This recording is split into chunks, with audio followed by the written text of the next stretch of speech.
Welcome once again to a Chef Knives to Go quick look product review. I'm Steve Gamache, and this is the Konosuke Ginsan, which is stainless, Gyuto 210mm in the ebony handle. So this line of knives has a core steel. It's a 3-layer construction, and that core hard cutting steel is Ginsan, or what's known as Ginsanko, or Silver 3 stainless steel. It's a full stainless that's fine grained, easy to sharpen, holds a really nice edge.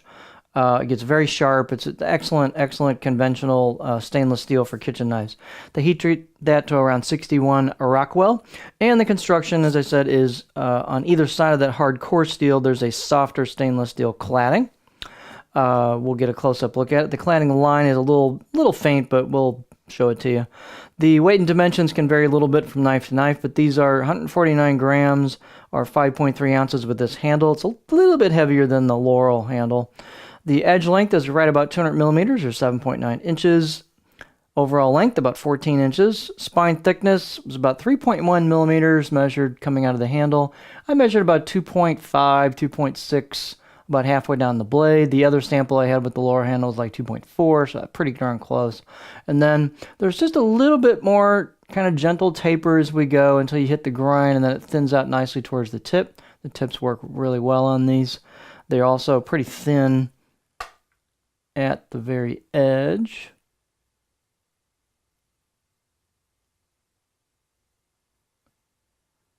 There we go. The blade height is about 43.9 or about 44 millimeters tall. So these two blades are really similar to each other, the ones I've had with the different handles. So very consistent. The handle on this one is an octagonal key ebony handle with a laurel ferrule. Really nice fit and finish on these. Handle circumference is about 70 millimeters where the two woods meet. And you'll see the aspect ratio. These tend to be a little thinner this way on the sides and a little bit kind of standard height vertically. So the handle has enough width this way, but it's a little thinner this way for your fingers. So what it does is help balance the knife out a little better than just a bigger, fatter handle that's heavier. So here's the balance point on this one, which is just about where that choil is, the back of the heel there. And so it gives kind of a nice nimble feel with not being too handle heavy. The fit and finish is very well done on these. Here is your beauty shot. So we'll see you've got the cladding line there peeking out. Where the core steel is coming out towards the edge. You've got hand chiseled kanji, which is nicely done. You can feel it when you run your fingers across it. Vertical finish marks. There's your cladding line. Here's the cladding line on the left side of the blade. It's a little bit easier to see in person, but a little hard to show here. That's a good one. There you go. There you go. Just got to get that light right. So you can see the machine marks, or I shouldn't say the machine, but you can see the finish marks this way.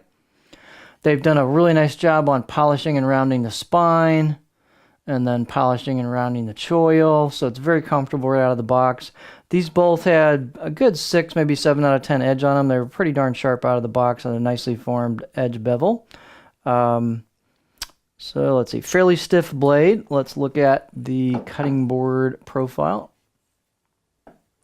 So these have almost identical profiles. They, again, consistent. So they've done a ton with just 200 millimeters of blade length. They really created a great versatile profile on these. So the back has maybe the back 40% of the blade, or slightly less than that, is pretty flattish, and really good for chopping. So it flows into a nice stop there towards the heel. You've got a gentle belly coming up, and then a little more aggressive belly towards the tip. So that means I can get pretty high on this for rocking, and it's smooth, it rocks nice, but it's also got a nice midsection and then that flattish heel area. So this blade has a ton of potential for quite a few different cutting techniques. Guillotine and glide, push-pull cuts, chopping, rocking. So really quite versatile given the length there. Just a little note here, the handle install, they leave a little bit of space there where the tang goes into the handle, and that's kind of an old style handle install back in the days when they would burn them in, and if it got loose you would whack the handle on. a little tighter and tighten that up, so that gives you a little bit of wiggle room. These days they're glued in, but that's just kind of an homage to the old school handle install. There's nothing wrong with that. They didn't make a mistake, so it's just a cool old style handle install aesthetic. So these are really nice performing blades. They're all stainless, great fit and finish, cool handles, so great package. So this is the Konosuke MM Ginsan Gyuto 210mm with the ebony handle.